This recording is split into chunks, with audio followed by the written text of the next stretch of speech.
Welcome to Samba Samba. Enjoy the video. In this video, I will show how to replace the alternator on a Lexus ES 350. First, disconnect the negative battery cable to prevent electrical shorts. Then gather 10 mm and 14 mm sockets, a ratchet, pry bar, and safety gloves. Park on level ground, set the parking brake, and wear eye protection.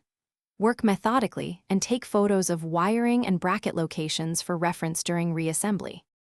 Start by loosening the serpentine belt using the tensioner to relieve pressure, then remove the belt from the alternator pulley. Unplug the electrical connectors, then remove the mounting bolts holding the alternator in place.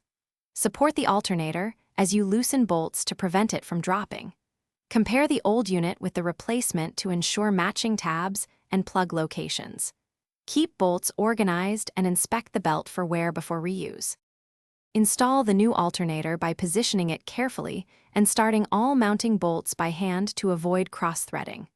Tighten bolts to the manufacturer's torque, then reconnect electrical plugs and the main power cable securely.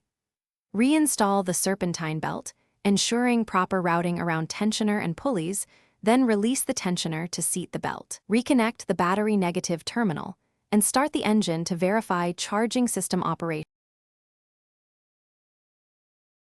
Thanks for watching. Consider subscribing if we helped you.